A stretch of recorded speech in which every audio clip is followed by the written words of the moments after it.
How are you liking this tool? You like it? StreamYard? Yeah, I do. Yeah. We're live right now, it looks like, on YouTube and on Facebook. So I'm just going to double check before we fully kick off.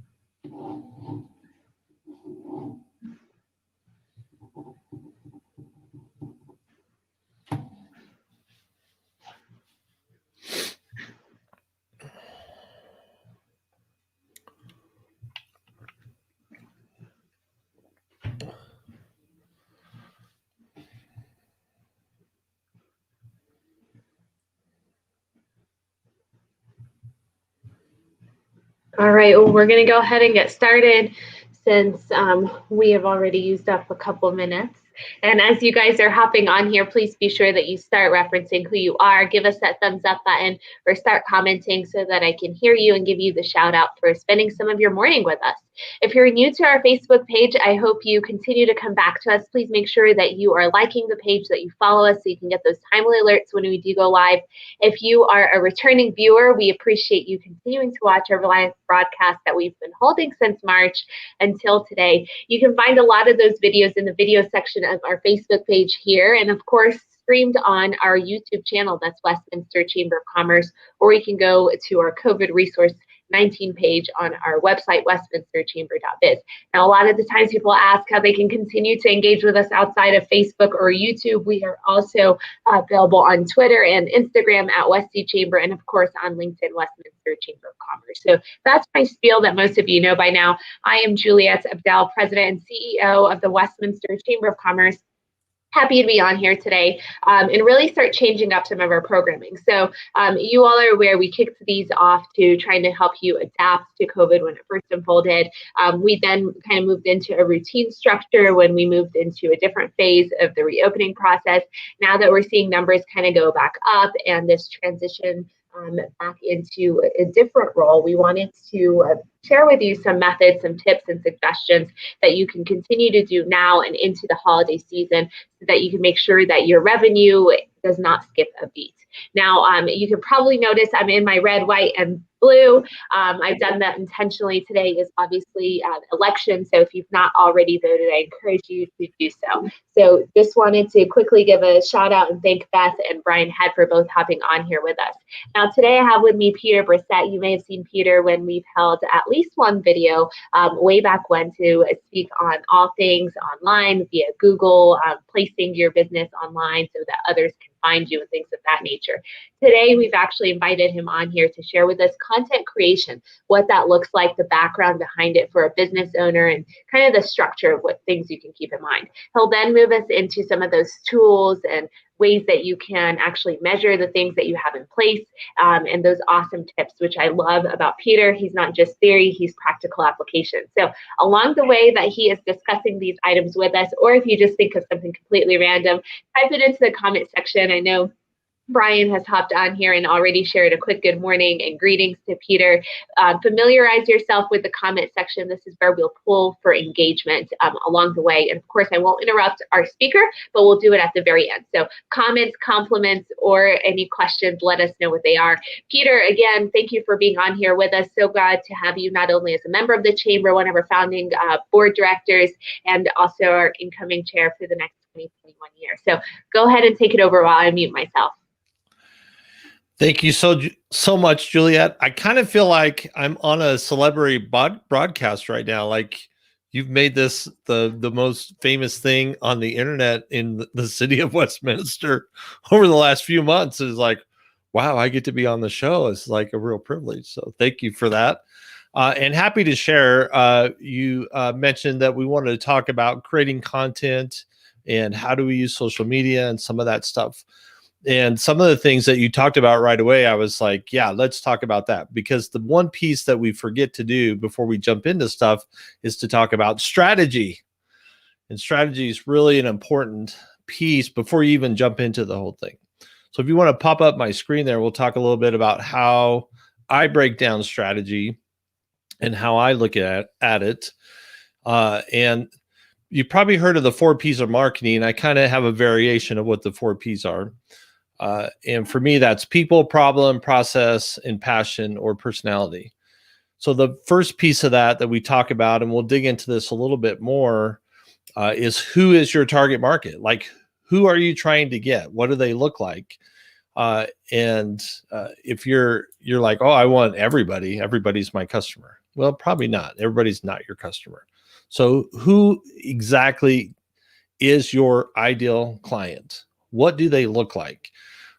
Is it a family, mom with little kids, and, husband's got a professional career. Maybe she's got a full-time career too, and kids are in sports. Like, maybe that's the ideal client for you. So paint that picture of what they look like and break that down. Where do they live? What kind of jobs do they have? How much money do they make? And then what are really key buying triggers for them? What are their real needs? What are they trying to meet? So we'll dig into that a little bit more as well. We also look at a piece that's called audiences. So especially if you're going to do advertising on Facebook, for instance, then how do you actually create an audience that's ideal for ads or advertising that you're going to send to them? And then what's the problem? What is the problem you actually solve for your clients? Some people take marketing as, oh, I got to really have this really crazy marketing plan and crazy idea about marketing. And that's too much. It's too much for most businesses, and especially small businesses, to do that and figure that out. Focus on the simple. What's a problem that you solve for your clients? And start there. And so here's the problem, describe the problem, and then describe the solution. And not only that, what are the benefits of solving that problem? What do you get by solving this problem, and solving this problem now? So that becomes a question in your marketing as well. Yeah, great, you solved my problem, but do I need to solve that problem now? Or can I wait 6 months?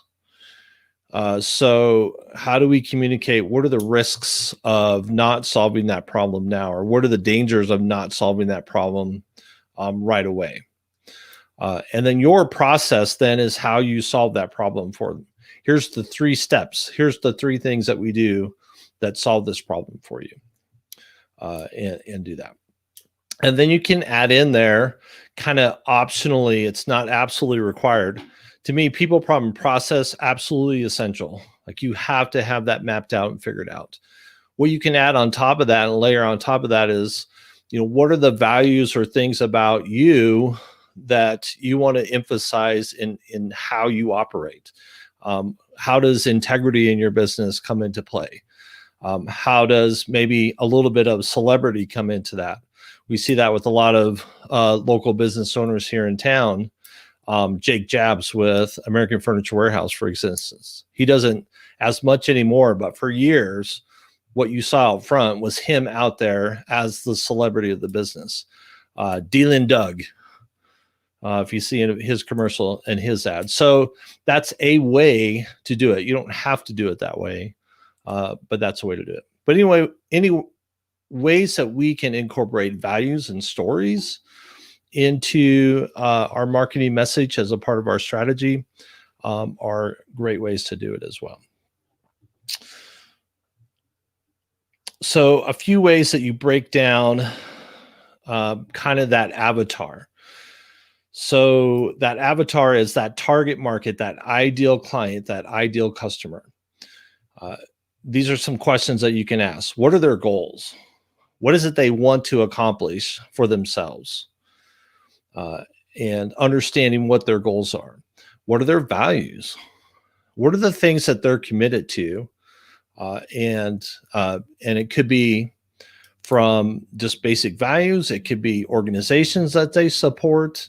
What are things that your ideal client values? Where do they get their sources of information? What books do they read? What shows do they watch? What websites do they like to visit? Are there certain people they like to follow? These are other sources of information to give you ideas of how you can actually reach your ideal client. And then, of course, demographics, age, gender, are they married, children, all that type of information. And then what are some of their challenges, problems that they have, pain points? What are those? Clearly identify those. And then already identify what are objections to the sale. So if you know that, yes, my ideal client looks like this, I have the perfect solution to their problem, what are some of the objections that they might have? And already know what those are so that you can build that into your marketing.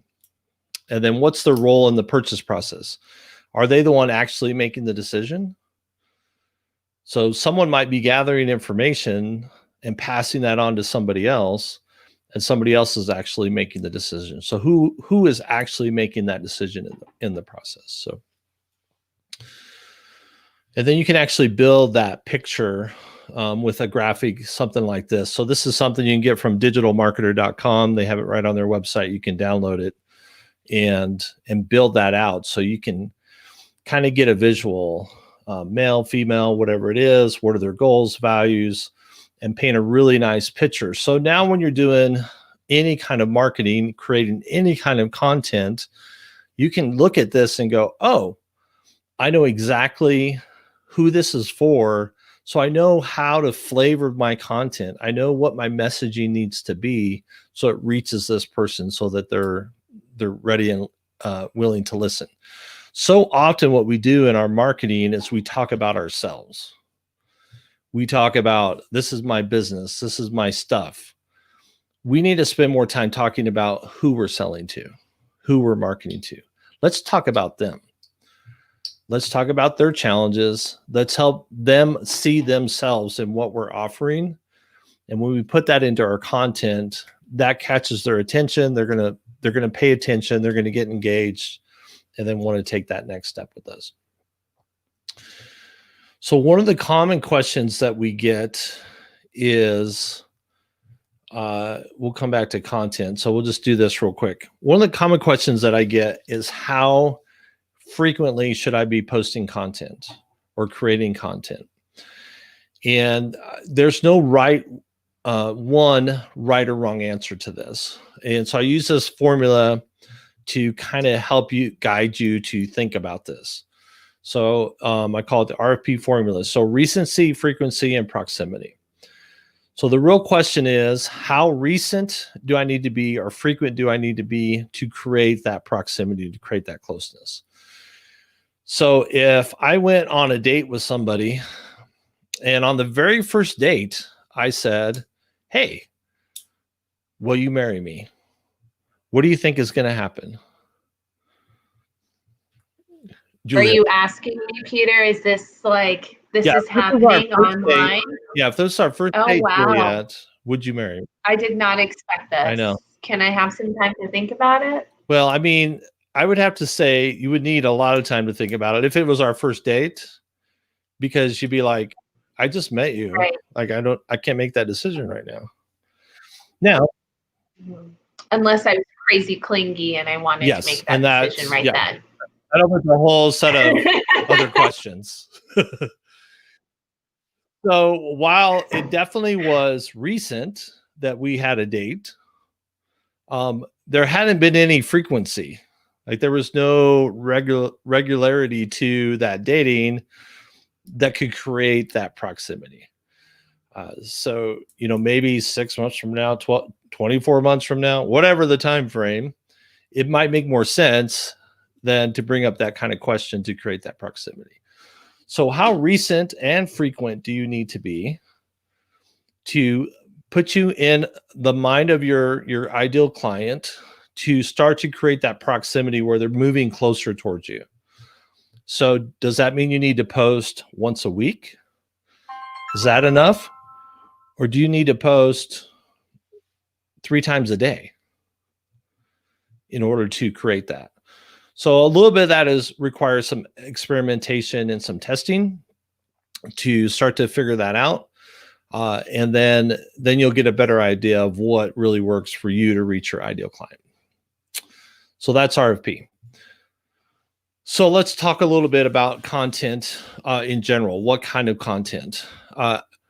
I'm a huge fan of some type of video content. Video content can be lots of video types of formats. We're doing one of those right now, where you're actually doing a live broadcast. It doesn't have to be a live broadcast, but it's a video format. When you create something like this with video, you actually get multiple forms and multiple avenues of content from creating just a video. And that's why I really like videos so much.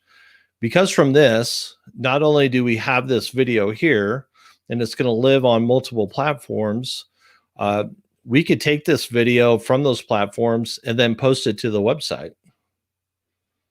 So we could create a video library on the website of specific content.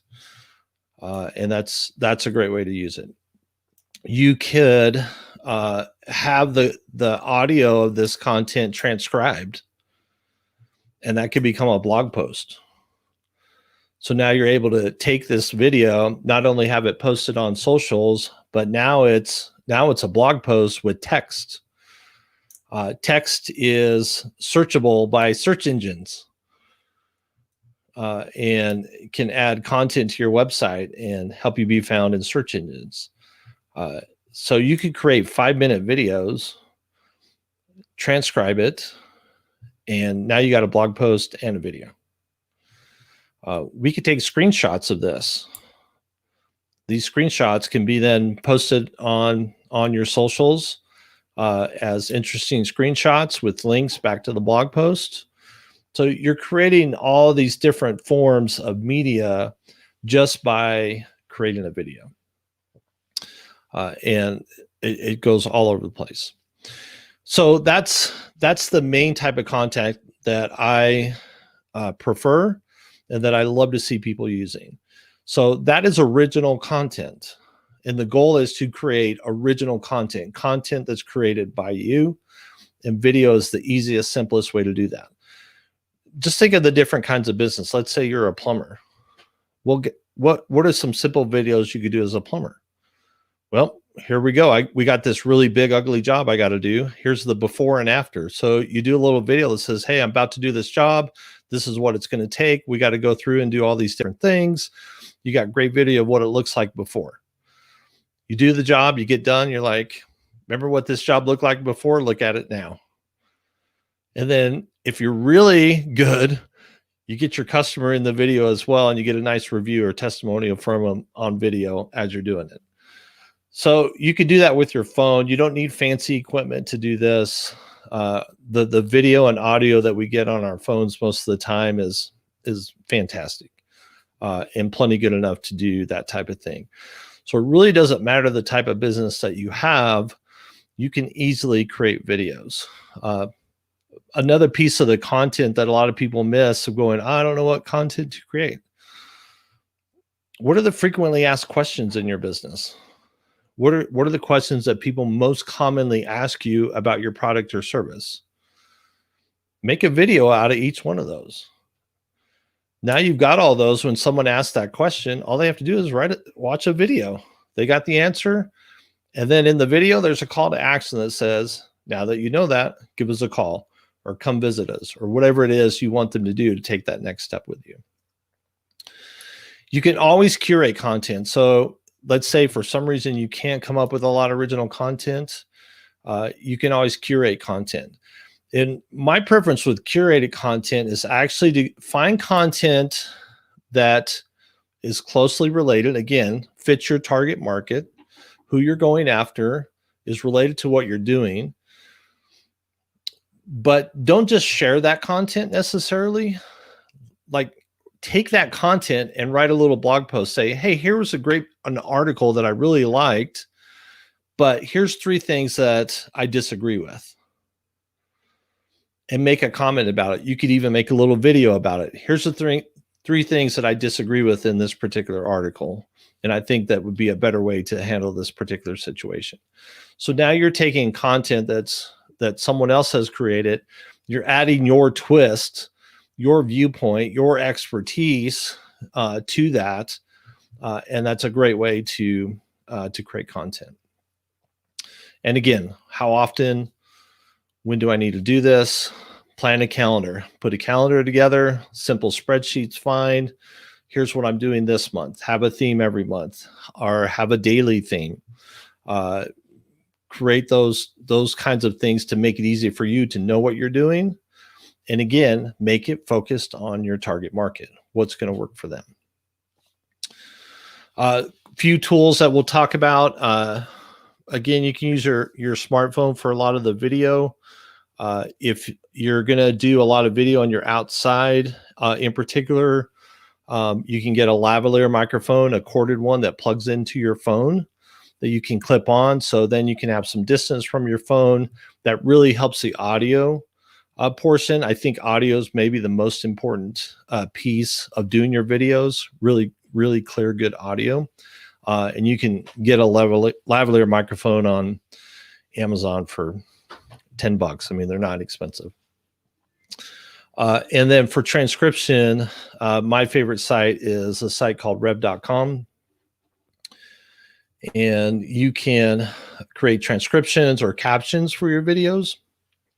Captions for videos really become common because people are scrolling, let's say on Facebook, they'll see a video come through. They may not have the audio turned on. So if they see the caption inside the video as it's playing, they're still getting the same effect as having the audio on. So you can get those done on rev.com very inexpensively and quickly. They do them really super fast. And then general kind of graphics. My go-to on that is canva.com. So Canva's got hundreds of templates, thousands of templates for every social media platform, for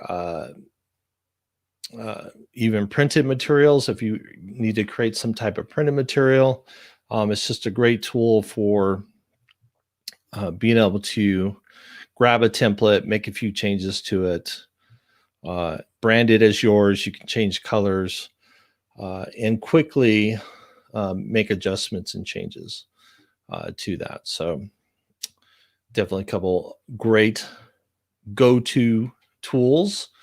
Another recommendation I would give you, if you need to get something created, even if you need to get some very simple videos made for you, maybe some simple explainer videos, there's a website called Fiverr.com. And this is a site where you can, at very affordable pricing, a lot of it starts at $5. Most of it costs more than that. But you can get logos designed, you can get voiceovers done, explainer videos, other content, just kind of a freelance website where you can get a lot of this work done for you pretty inexpensively.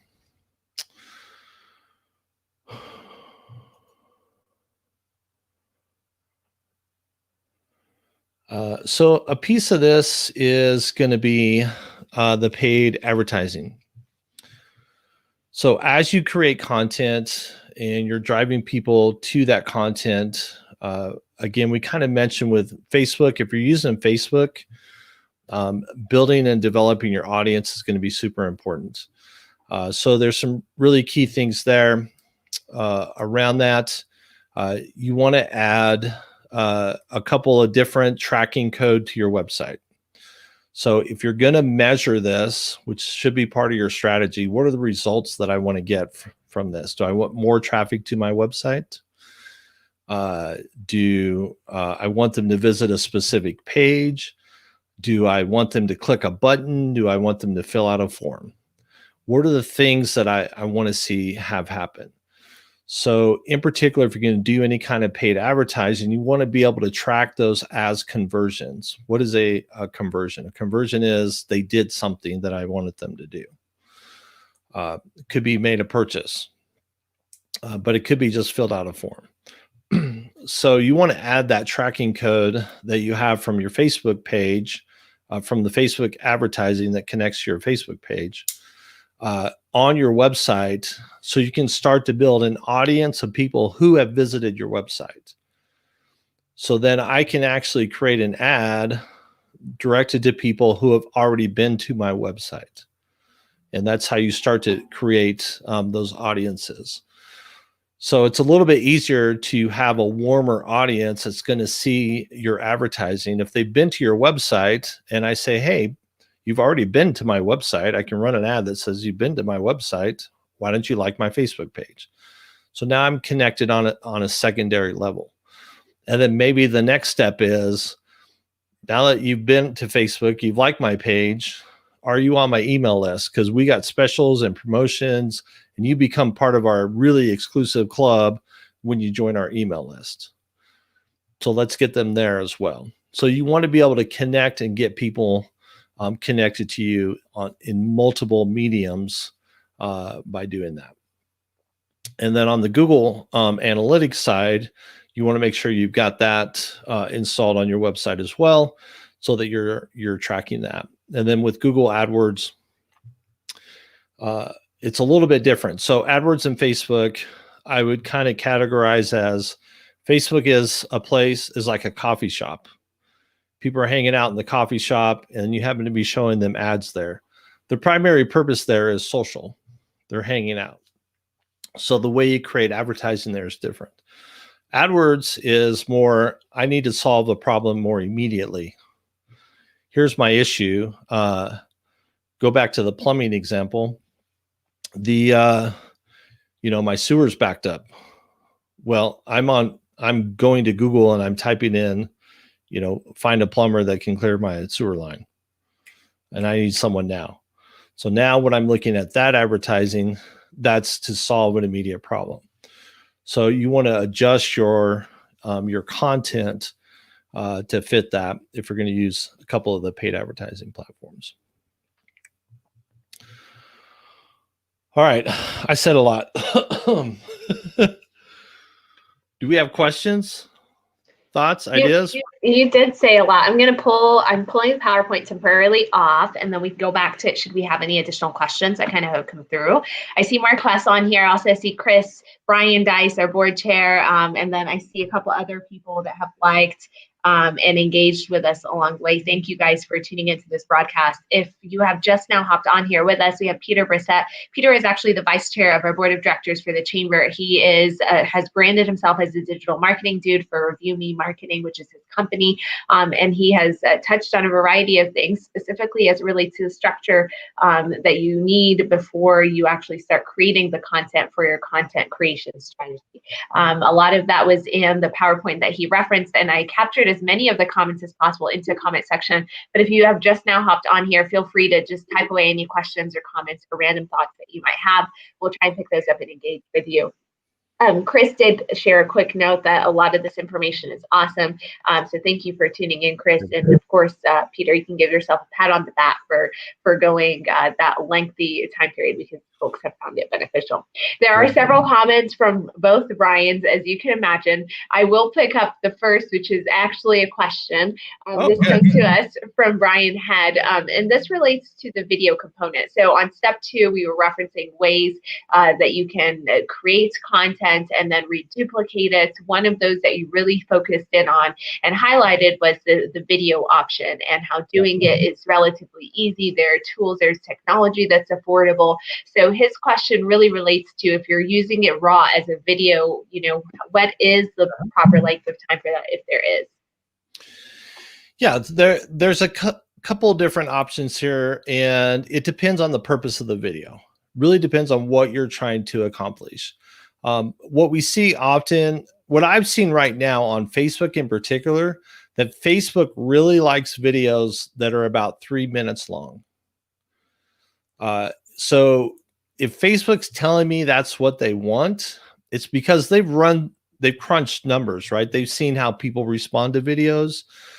So what I've seen with what I've been putting on Facebook, around that 3-minute mark seems to be a good mark. However, depending on the video, it could be different.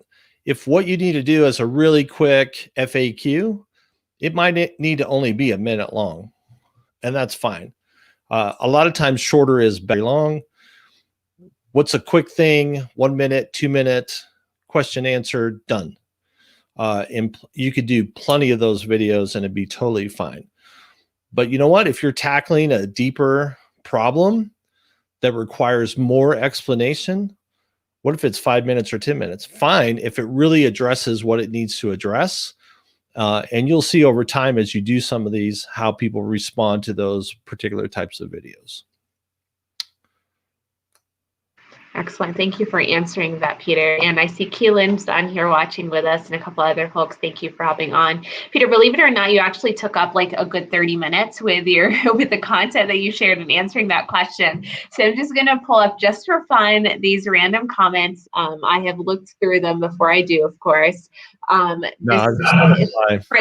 those of you that are curious, Peter is an avid dance aficionado. And so this is why he is being bombarded by Brian Head, referencing that we will likely miss an opportunity if he doesn't do some of his dance moves. And of course, Brian Dice, thank you for hopping on here, Brian. I know he is out of the country and is tuning into our broadcast. So appreciate you engaging with us even when you are not here in the States. So thank you so much to those of you that have watched this. A lot of the information I shared with you has been made available into the comment section. We'll pull up this PowerPoint as well on our website, if that's okay, Peter, on the COVID-19 resource page. Please be sure that if you just now hopped on, that you rewind and rewatch it, and feel free to share this out to your network so that they can learn a thing or two about just some easy ways that they can think through content creation. I know a lot of us just jump the gun on trying to get the word out in something without really thinking through the structure, and you kind of need both. You need the structure in place before you get that word out and vice versa. So make sure that you share this out with your network. And of course, if you enjoyed Peter's broadcast, let us know. Give us that hashtag replay. Give us a comment later on. We talked really 3,000 foot perspective on a lot of these items, and we can really hone down and drill down into them if you found some of them to be incredibly valuable, or one that you were maybe piqued your interest a little bit more. So I appreciate you guys tuning in. We'll be back here, of course, tomorrow with another broadcast. Peter, thank you for engaging with us, for sharing some of your expertise and letting folks know a little bit about the resources that are available to them. Parker Brown, I see you on here. Thank you for hopping on here. But stay with me as I exit out, Peter. Appreciate that. Have a great day.